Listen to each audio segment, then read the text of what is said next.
Automata Theory and Computability, ATC, 18 CS 54.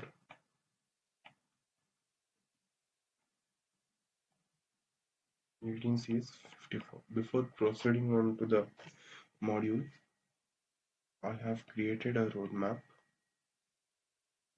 for ATC. So the roadmap is as follows. First, you have to start with Module 5. Module 5 has only theory part, studying all those theory. Some 10 to 15 questions. The questions are easy, the answers are easy. So these 10 questions you can get 20 marks confirm. And then we have module 4. Module 4, uh, we have only one type of numerical and some theory questions. And with this also you can get 15 marks. So module 3 has numericals only, but understanding of these numericals is easy, and with the help of which you can get 15 marks. Okay. So in module 1, it's a bit lengthy module as expected in VTU. The modules 1 will be very much lengthy and little bit difficult. So you can easily expect 10 marks from the questions which I give. Okay, so in module 2 is slightly difficult compared to module 1. So the length of syllabus is less in module 2, but the degree of difficulty is high. So everything is temporary, but hate for module 2 is permanent. Okay, so we'll be going on with the module 5 first.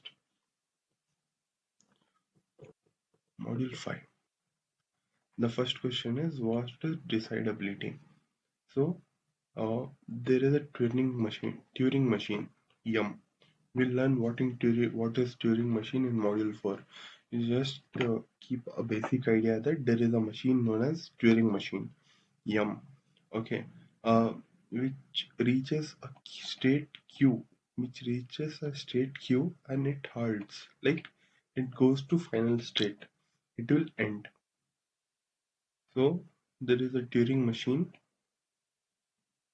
which reaches the state Q and it will goes to final state or halts or it will end its execution. Okay, so there are some Turing machine that never halts. So there is one type of Turing machine which halts and there are some Turing machine which never halts. So uh, suppose there is a Turing machine which goes to state Q and it will not halt, or it will never halt, or it will never go to final state. So there is a difference between languages that is accepted by Turing machine and halts. So the acceptance and halt process depends on languages. So how a Turing machine accepts a state and halts and it does not halt depends on languages. So there is a difference between the languages that is accepted by Turing machine and halts and the languages that is accepted by Turing machine and never halts on some input string. The two types of languages are decidable languages and undecidable languages. So decidable languages, there are two types of definitions which I have wrote. So I suggest you to write both the definitions. To get full marks. A language is decidable or recursive.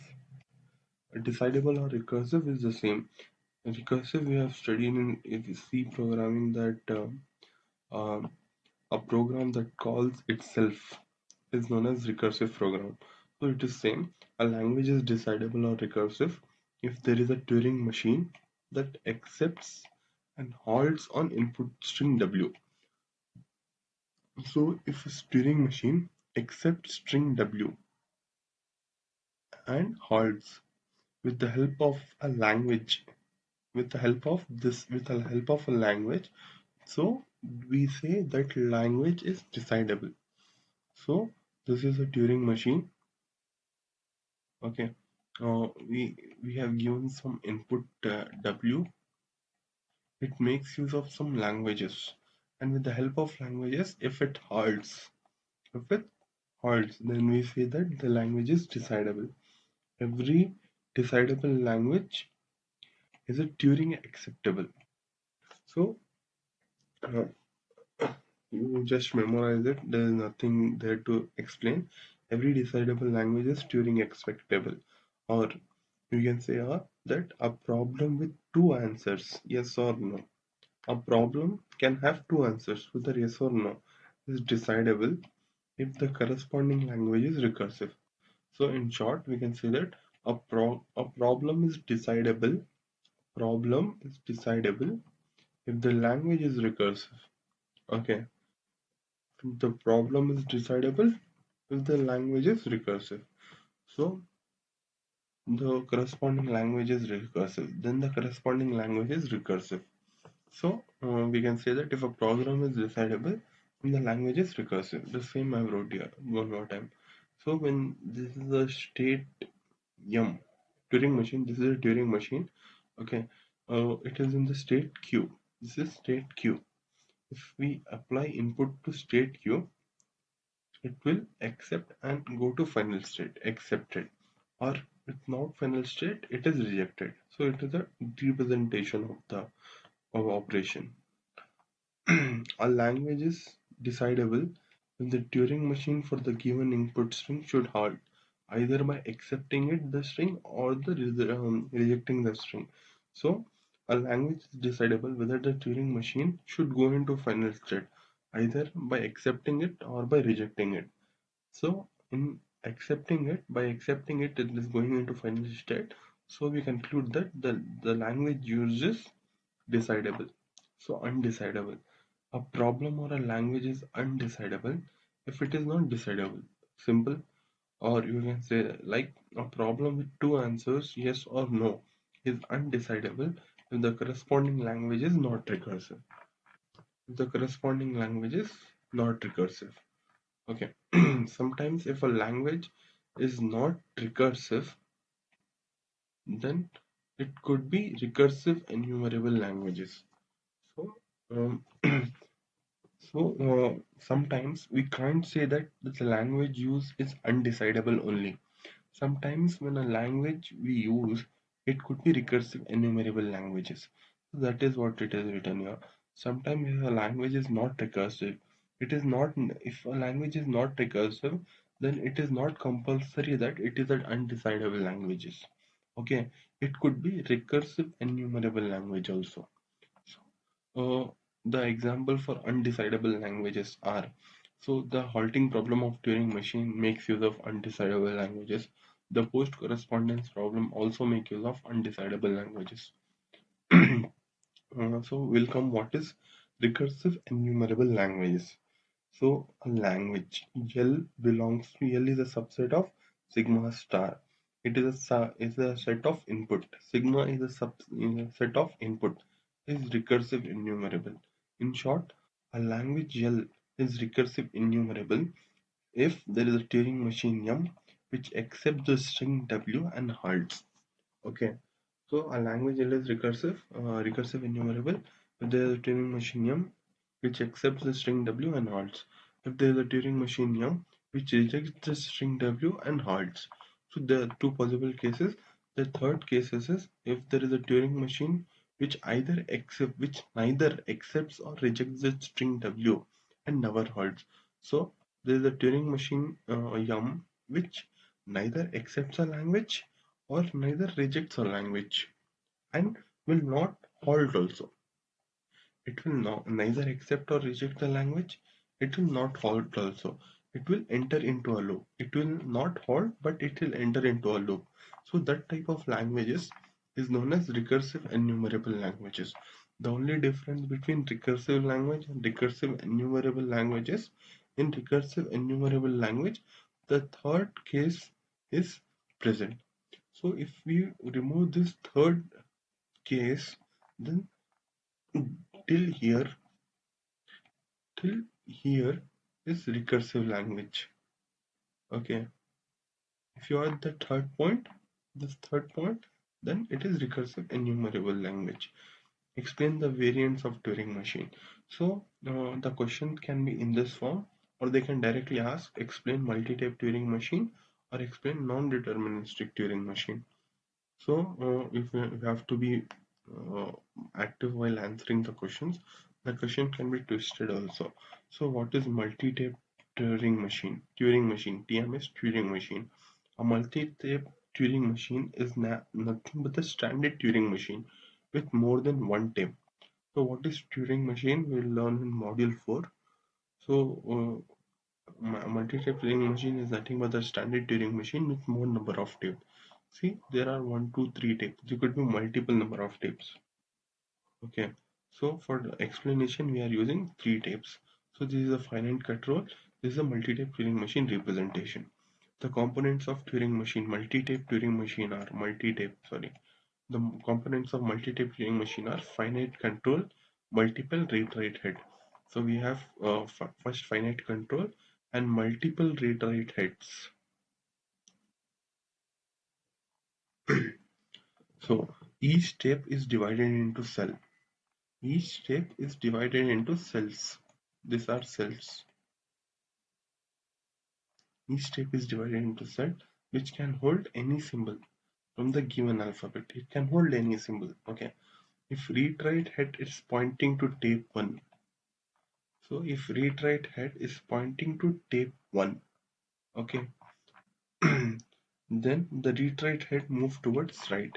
If it's pointing to tape 1, then this will move towards right. The movement will be in this direction and not in this direction. If read-write head is pointing to tape 2 or tape 3 or tape 4 or tape 6 or any tape, then the move towards right or left depending on the transition. So in tape 1 we say that the read-write head will move towards right, but in tape 2, 3, 4, 5, 6 up to n, we say we don't know it will go left or right. It depends on transition. The move of multi-tape depends on current state and the symbol scanned. Okay, so we'll understand with the example. So just write this: the move of multi-tape Turing machine, whether it moves left or right, it depends on current state, in which state it is present currently, and the simple symbols scanned by each tape head, by symbols scanned by each tape head. Okay, so consider this example: S is equal to Q ABC P XYZ L R S. Okay, so a Turing machine in state Q, a Turing machine S in state Q, okay, will move to state P. Turing machine in state Q will move to state P if and only if the first tape points to symbol A, the second tape points to symbol B, and the third tape points to symbol C. So the Turing machine from if the Turing machine wants to move from state Q to state P, then the first read-write head should point towards symbol A, the second read-write head should point towards symbol B, the third read-write head should point towards symbol C. In next iteration, if the next iteration in the next procedure, the symbols of ABC are replaced by XYZ. After it is moved to state P, after it is moved to state P, the next iteration begins. So in place of ABC, it is replaced by XYZ. ABC is replaced by XYZ. Okay. Uh, what is multi-tape Turing machine? This is a standard definition form of in ATC. So a multi-tape Turing machine is defined as a set of 7 tuples. Okay, is defined as a set of 7 tuples. So Q, Q naught, F, sigma, transition, I, B. So if you want to understand easily, see Q. First you have to write Q, set of finite state. Total number of state also you can write. Q naught is initial state. F is, you have to go in this order: Q, Q naught. So Q is the number of state. First we'll start with initial state, then we'll go to final state. So what will be the input we'll be giving? So this is sigma, set of input alphabets. So after giving the input, it will move like transition, move from one state to another state. So this is transition. You have to write this. It is very much important. Q into I to the power of n to Q into I to the power of n into L comma R to the power of n. You have to write it. I'll tell you why. I is a set of tape symbols. So what is the symbol scanned? Okay. So B is a blank character. It is a special state that indicate blank character. If you remember this, it will be easy to remember next non-deterministic order Turing machine. So Q into n to the power of n to Q into the transition goes from Q into I to the power of n to Q into I to the power of n into L comma R to the power of n. So we'll study about non-deterministic Turing machine. So what is non-deterministic Turing machine? So there are two types of Turing machine: multi-type Turing machine and non-deterministic Turing machine. A non-deterministic Turing machine is defined as 7 tuples. Same, everything is same. Q, Q naught, F, sigma. So the only change is in transition. See here, the transition is from Q into I to the power of n to Q into I to the power of n. What we will be doing, only this thing is written here. See, only this thing is written here, or n is removed and n is removed. So everything is same, is defined as 7 tuples. So only q into I into L comma R, yeah, to the power of n is removed, is not included. So okay, now we'll come with definition. Everything is same. This is also same. If in non-deterministic Turing machine, transition function is a set of triplets. So this is a transition function is in the form of triplets. It is in the form of triplets. Triplets mean A comma B comma C. So this is triplets A comma B comma C. This is the triplet.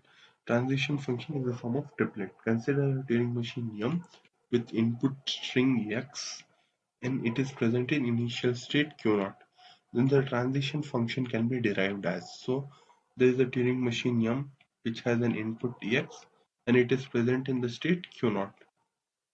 Okay, so the transition function can be written as Q. It is present in initial state, it will Q1 with input x1 and the d.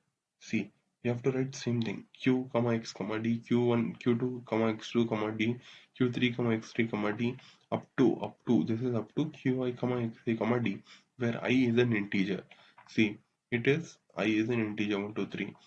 Direction indicating left or right. It depends on the transition. Okay, linear bounded automation or linear bounded automata. This type of questions can be asked for 7 marks also and 4 marks also. You have to just focus and you have to write everything, because 4 marks also is very important. When a linear function is nothing but a function. Linear is line. Uh, mm, Linear is line, and a linear function, when a simple function is used to bound or restrict the length of a tape. So the see, if you can see here, the length of the tape is infinite. It is going up to somewhere. So what is linear bounded automata? When a linear function is used to restrict the length of tape, those type of function is known as linear bounded automata. A linear bounded automata is non-deterministic Turing machine. Linear bounded automata is non-deterministic Turing machine. It has single tape, which has single tape whose length is infinite, but is bounded with by the help of Turing machine. LBA is nothing but a non-deterministic Turing machine. It has only single tape. Its length is infinite, but we are using a function to bound the length. Okay, so LBA is defined as a set of 9 tuples. Everything is same. The extra two states is q comma x. See, q is a finite state. I is a q naught is initial state. F is a final state. I is a tape symbols. Set of input. Sigma is a set of input. Transition is also same as the non-deterministic automata. non-deterministic Turing machine. So the transition here are also same. So there are two more transition in linear bounded automata, like sigma q comma c. When a Turing machine in input qi given input for when the Turing machine m present in state qi is inputted with c, this c bar, then it will move right. Similarly, a transition, a Turing machine yum present in state qi inputted with the symbol yes bar, then it will move towards left. You have to write everything. So C and yes are the boundaries of the tape. See, C and yes, this is C here. Here what you are seeing,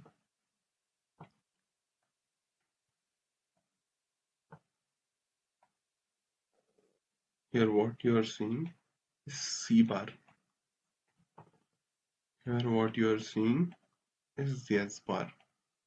So these are the boundaries of tape. P is a special character that indicate blank. Okay, so see the diagram. There are only single tape. This is one tape. This is another tape. So these two are different. Don't confuse it with multi-tape Turing machine. So this is one tape. This is another tape. So see, this tape don't have length boundaries. This tape has boundaries. It has n cell. It has k cells. This is finite state control. So it is input tape. Okay, it is working tape. In this step working is going on. In this step we are giving input. Okay, so see this diagram properly in LBA. So when a transition is happened from state Q to Q1, okay, and ID is generated. Okay, you no need to explain that, write that, but I'm telling you to explain. I'm telling it to explain you. Okay, ID is generated. ID is generated. So the ID is denoted as a form of Q comma W comma K. Okay, what is Q? State. What is W? Input. What is K? Cell. Cell. Okay, and where Q belongs to Q. Just write it. Q belongs to Q, W belongs to I, and K is an integer between 1 to n. Okay, just remember it and write it. If transition of ID is equal to K minus 1, okay, if the transition of ID, if the ID is K minus 1, then the read-write head moves towards left. Okay, if ID is K minus 1, then the read-write head moves towards left. If the ID is equal to K plus 1, the read-write head move towards right. Simple. Okay, the next question is, what is halting problem? Halting problem, given a Turing machine yum, okay, with input string w, after some computation, like after some uh, processing, of this input w, will the Turing machine halt? This is nothing but halting problem. What is the problem? So if there is a Turing machine W M with input W, whether it will halt or not, this is a question. Or in other words, whether the Turing machine halts on input string W or not. Okay, the question is nothing. Whether the input string halt or not. Input Turing machine halt or not for given input. So to overcome this problem, now we are looking for a Turing machine which will predict whether the computation, whether doing this process, there will be multiple process or multiple computation. So we are looking for a Turing machine which will predict whether the present computation or the computation what we are doing, when we apply to the Turing machine yum with input w, it will move into halt state. It will halt. So we will be making a Turing machine with the help of which it will predict whether the computation or process will help the Turing machine to go to final state. So or halt. Okay. So the problem is, you understood problem, and this will be the solution what we are looking. Okay, in 1990 It was proved that halting problem is undecidable and cannot be solved. In 1990, people said that it can't be solved. For which, what on what basis they said that we can't solve halting problem. So, for which a reduction technique was used to prove that undecidability of halting problem. Okay, using this technique, first problem A. See, problem A is very big, so we'll be reducing it to problem B. How we'll reduce it? They have not said in the syllabus. Just remember it. Problem A will reduce it to problem B. Okay. Problem A is reduced to problem B. So now we'll find a solution for problem B. So we'll find a solution and we solve problem B. Okay. This solution, which is used to solve problem B, with the help of which if we can solve the problem A, then we can say that. So what is happening? So what is reduction technique? So in reduction technique, problem A, say consider problem A is very big. So to solve this problem, we'll reduce it to problem B. Okay. Now we have problem B. Now we'll find solution for problem B. Okay. With the help of this solution, if we are able to solve, and note my words, if we are able to solve problem A, then we will say that if B is decidable, then A is also decidable. If B is undecidable, then A is also undecidable. Nothing, if you read that, it is the same thing what I have explained. Theorem. Okay. Uh, if you have studied maths, you have obviously studied maths because engineering student. So in theorem, first what we will do, there will be a statement given. We have to prove that the statement is correct. So this is nothing but theorem. This is also the same thing happening here. So halt Tm is equal to m comma w, which means that Turing machine m halts on input w is undecidable. This is a statement.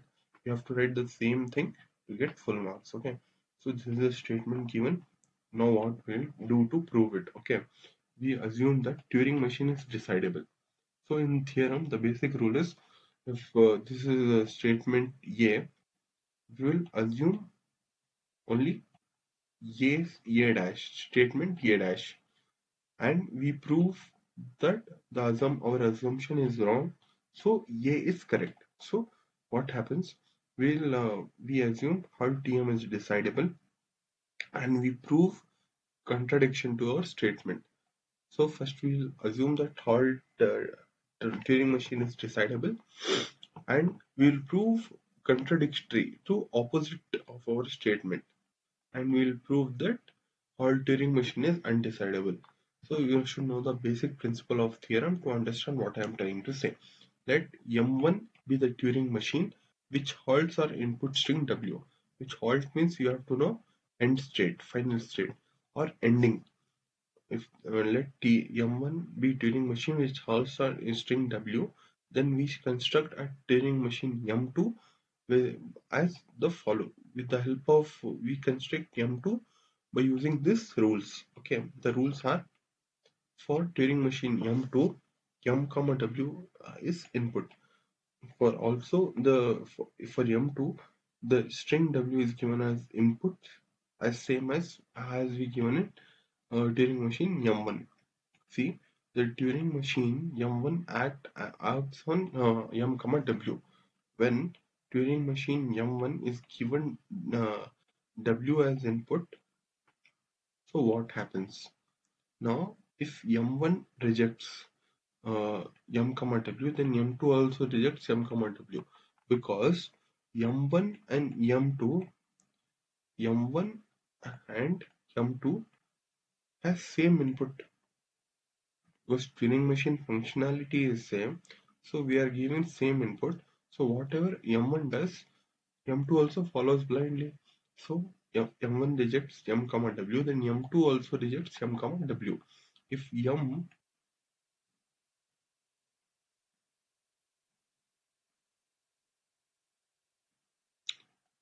M has accepted the string, then M2 also accepts the string. Otherwise, M2 rejects the string W. Simple. So it is assumed from the definition that M2 that M1 TM halts eventually, which is decidable. So as M1 is if M1 is halting eventually, so what it is written here, it is assumed that from the definition that M2 from the definition M2 that T1 halts eventually. M2 sorry M2 halts eventually. So with the help of this, we see that if M1 accepts the string, then it will go to halt. If M1 accepts, then M2 also accepts. In one or the other cases, M2 is halting, which is decidable. This process is decidable. In one or the other case, it is decidable, which is contradictory, which is opposite to our assumption. What we have assumed that yeah, this is decidable. Turing machine is decidable, so which is contradictory to our assumption. So Turing machine yum is undecidable. Okay, understood. Theorem is nothing but we assume statement A. We have to prove statement A is correct. To prove statement A is correct, we assume another statement A dash, which is opposite of statement A. Okay, we'll prove we'll prove A dash is correct. If we can't prove this A dash is correct, it comes to a conclusion that A is correct. Okay, this is what happening in a Turing machine. If you don't understand, leave a comment below. This is little bit confusing to understand theorem. Okay, the post correspondence problem (PCP). So the post correspondence problem can be stated as there are two strings A and B. So A is defined as W1, W2 up to Wn. B is defined as V1, V2, V3 up to Vn. Okay. We say that there exists a post correspondence solution. For a given string, there is a solution. Okay. For a given string, A comma B is string, pair of string. There exists a solution for this string if and only if there is non-empty sequence of integer ijk. So there exists a solution for A and B. Ijk is nothing but integers. If and only if the strings has integers. See, this is a string W. This has integers. So there exists a post correspondence solution such that so such that we are doing Wij is equal to Vijk. We have to write this compulsory. So this is a string. A and B is a string. We say that A and B has solution only if, often only if this what this string or integer this string has integer. Okay, the post correspondence problem is to uh, develop an algorithm. So what we want to do in post correspondence, we want to develop an algorithm that will inform us whether there is a PC solution for a pair of string. We want to develop an algorithm which will tell us for a given string is there a solution or not. This is post correspondence solution. The classes of P and NP. Okay, a Turing machine, a Turing machine yum is said to be complex if the Turing machine yum holds for input W. So if a Turing machine yum is going into final state for input W of length n after making tn moves, tn number of moves, then we say that a Turing machine is complex. Okay, a language L is in class P if there is a deterministic Turing machine and a time complexity Tn such that L belongs to M. So it is simple. A language is L is in class P if there is a deterministic Turing machine and time complexity Tn such that L belongs to T of n. So yeah, T of n is time complexity L is to language. A language L is in class NP if there is a non-deterministic Turing machine and time complexity Tn such that okay L belongs to M. Everything is same. Here deterministic Turing machine, here non-deterministic Turing machine, where M will execute at most Tn number of moves for every input W of length n. So M will execute only Tn number of moves for every input W.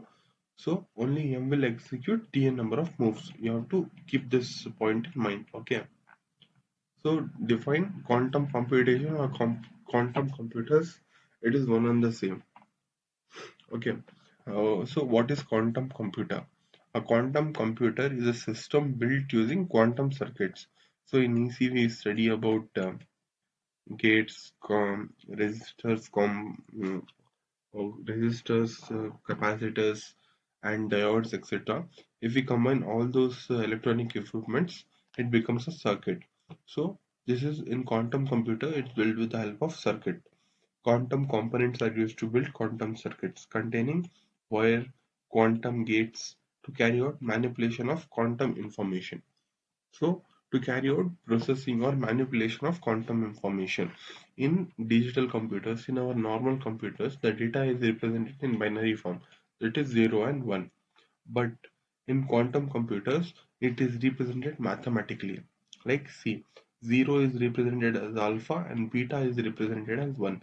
It is same. You have to write in the same format. See, alpha is representing 0, beta is representing 1. Bits in quantum computers are known as qubits. Bits in quantum computers is known as qubits 0, 1. These are bits. In quantum computers, we say it as 2 bits. There are two possible states of quantum computers. That is 0 and 1. It is also same for a digital computer, no difference. Okay. The qubits 0 and 1 can be represented as, see, the same thing. The same thing you have to write, no difference. Okay. The same thing you have to write here, where alpha square plus beta square is equal to 1. If you see this one time, you will easily recognize it, remember it. The qubits 0 and 1 are called basic state. See, uh, see this qubit 0 and 1 are known as basic state, and the sigma is called as superposition, and this whole equation sigma is equal to alpha plus beta is known as quantum state. This whole equation is known as quantum state. In digital computer, the state of computer can be determined in digital computer whether the state there is a computer is in a sleeping state or working state, we can recognize with the help of observing. But in quantum computers, we can't determine the state of computer by observation. Okay, so multiple qubits in so there are multiple qubits in bits in this also computer in our normal computer also, that is 0 0 0 1 1 0 1 1. So this is there are 3 bits also, 0 0 0, but 3 bits are not there in the syllabus, only 2 bits are there. It is also same in quantum computers. For 2-bit system there are 4 components, like same 0 0 0 1. The extra thing what you have to add is slash this thing, slash forward slash. In quantum states, this is represented as sigma. 0 0 is alpha 0 0, 0 1 is alpha 0 1, plus 1 0 is alpha 1 0, 1 1 is alpha 1 1 slash 1 1, where sigma square plus 0 sigma 0 1 square 1 0 square 1 1 square is equal to 1, same as we studied here. Okay, the NOT gate. So the NOT gate, in NOT gate, if we input 0, the output will be 1. In normal gate, logic gate in normal computers, if we input 1, the output will be 0. Okay, but in quantum computers, see, the input is, if the input is alpha slash 0, beta slash 1, the output will be alpha slash 1 plus beta slash 0. This is quantum computers. Church-Turing thesis. Okay, the Church-Turing thesis states that any effective computation, any process, or any algorithm that is carried out by human being or a team of human being or a computer can be carried out by Turing machine. See, what does Church-Turing thesis state that any work that is done by a computer or algorithm or a human or anything that can be done by Turing machine also. Okay, in other words, there is an effective procedure for problem P. If there is an effective procedure for problem P, if and only if there is a Turing machine which halts on input W. The same thing what we are studying from that time. There is a procedure for problem P, effective solution for problem P, if and only if there is a Turing machine here which halts on input W. Okay, the Church-Turing thesis model is used to construct models of computation which are more powerful than existing one. So this is a machine. Okay, there is a Church-Turing thesis is a machine which is used to create more powerful computational tools. More powerful computational tools. See, if I say like Microsoft XP was used to develop Windows 10. Windows 10 was used to develop Windows 11. How? With the feedback of Windows 10, with the drawbacks of Windows 10, Windows 11 was created. So this is also the same. Church Turing Street Church turning thesis is nothing but is used to construct models of computation that are more powerful than existing one. A church thesis is closely related to a church thesis is closely related to Turing's thesis. Okay, which says that we cannot go beyond Turing machine. We nothing but humans. We cannot go beyond Turing machines or their equivalent. We are not equal to Turing machine, or we can't go beyond them also. This is also called as chess Turing thesis. Okay, since there is no precise definition for effective computation or algorithmic procedure, so just Turing thesis is not a mathematically precise statement. So, just Turing thesis is not a mathematically precise statement. Okay.